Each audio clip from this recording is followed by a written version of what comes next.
What's the most pressing issue for immigrants in Canada? I'm particularly talking about ladies that come from different parts of the world, but especially from Pakistan, India, and the Southeast Asian diaspora. So, loneliness is the single biggest and the weightiest factor when I count the negatives of Canada with respect to these women. They come to Canada supporting their families emotionally, physically, they are being with the husband and the children. However, it gets very daunting for them to manage everything, and for many, it's not even possible to work because of the responsibility of children on their shoulders until the children get school going. But until then, there's this perpetual loneliness because the husband has gone out to work and the lady has to stay at home all day long. And she knows there's so much going back home, so much fun, so many get-togethers that she could have happily been a part of, but cannot be like that because of being in Canada. And day to day, the daily routine is very repetitive and lacks color and brightness and warmth and vibrance and brilliance in it that uh, the ladies are used to coming from those cultures. They miss talking to anybody, they miss having somebody that they could share their day to day experiences and thoughts with, because even the neighbors and the friend circle is very reserved. People are busy with their own things, many people are working and cannot be blamed for their coldness of attitude because they are busy with so many things themselves that they can hardly find time for their partners and their own families, let alone for somebody who lives in their neighborhood and would like to have a day to day chat with them. So, everybody being busy, people just generally tend to hold very short conversations with each other, conversations that happen on such public places as bus stops or parks or the spots where they drop or pick up their children from the school bus. Those 1 to 2 minute conversations are primarily about the weather, and if they happen to extend to a minute or two, they can transition into the job scenario in Canada. But it's basically the weather that the conversation revolves around, and how are you, and have a nice day, and nice to meet you, and things like that. Short 3 to 4 word phrases that everybody has very handy on their tongues and are on the front of their heads whenever they see somebody pass by. They're nice gestures, but they lack the depth of conversations, meaningful exchange of emotional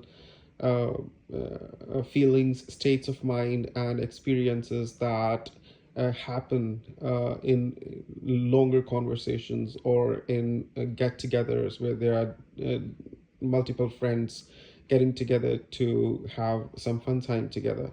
That might happen on a weekend, but weekends are also so busy that people generally tend to spend time with their own families because their own family members have been deprived of their attention and love all week long because they've been so busy doing work and managing job and homework, everything all together, that if at all, people tend to find some time to spend with their families. So loneliness kicks in and makes these women feel desolated, isolated, frozen, and singled out, socially excluded, and it takes an emotional toll on them when they find themselves in such situations, especially when they can't help themselves with anything.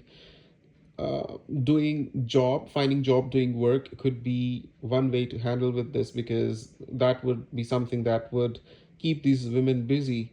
But like I said, so many women cannot even do job if they get offered one, because they have to take care of little children. And for many, even if they can manage to do jobs, putting their children in the daycares, the compensation is so unsubstantial that when they take into consideration the factor of paying for the daycare, knowing that they are taking away hardly $800 to $1,000 a month after going through so much emotionally, physically, they don't see that kind of saving worth the investment of their time and energy. So many of these women keep staying at home until their children turn 5 or 6, or they are able to manage themselves at schools. And even for those women whose children are school going, the schools last from around 8:30 or 9 ish to 3 o'clock, and many people are dropped by school buses at the bus stops near their homes around 3:15 p.m. So if a mother starts to do jobs last generally till 5 o'clock. So with the husband being at work, the wife being at work, there's absolutely nobody at home to pick up the children from the bus stop and be their guardians for that duration, that is from 3:15 up until 5:30 or 5:45 for many, because many people have to commute daily at distant locations from their homes. So it's very difficult for people to manage everything at the same time, and life happens. Things don't always go as planned. There are several things that come up every other day.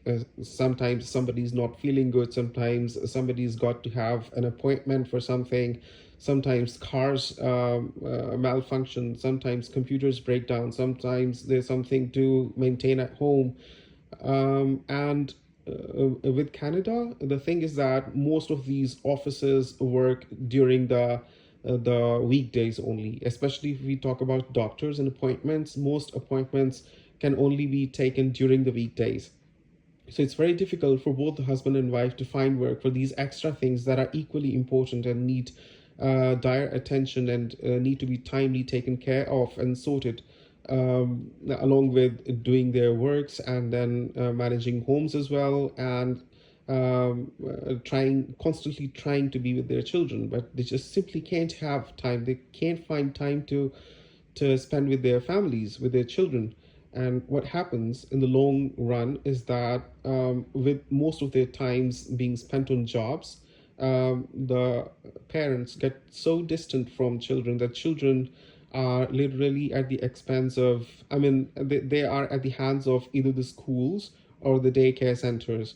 So that a very important emotional connect between parents and a child gets lost in this hustle and bustle of life. And before they even realize, time goes by, and they find themselves so deeply vested in these day-to-day routine and things that they have to do, that children grow up and they get used to this distance from their parents. And before the parents realize, the children are engaged, indulged in things they would never even imagine seeing their children getting involved and indulged into. Sometimes the activities their children get engaged in are some of the worst nightmares of parents. Many parents would give up everything to save their children from getting into those things, but only because the parents can't be with their children all the time. Children, in their fantasy world of exploration and hormonal imbalances and going through so much emotionally and physical changes, and their teenage, and drawn by the and lured by their friends they get very adventurous and experimentative and get into things that would put their parents to shame. So, all in all, I guess it's a very difficult situation, and there's absolutely no way a family in Canada can get rich or save some decent money until both parents work day in and day out, and they get really good jobs.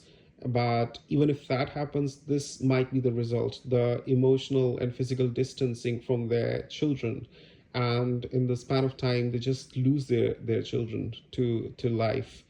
And in other scenarios, when one of the parents, most often that being the wife, if she stays at home, the husband only earns enough to keep the thing going and putting the bread on the table, and to help them, the family survive through time without any debt. And basically, if they see themselves 15 years down the line, they've just managed to kill time, or just exist or survive through the tough times. But what's the saving at the end of the day? There is no chance of any savings until somebody's lucky enough to buy a home, and happen to be in that happens to happen in a phase of time when the property goes up, and to their fortune they are able to reap some benefit out of that. But other than that, people are just surviving. That's the reality, at least here in Canada. I don't know about other countries around the world, but it's extremely difficult for people. Even some people tend to make some savings, but that's not possible without both parents working. And like I said, yeah, life goes on, and just people are just it's a constant roller coaster ride that never ends.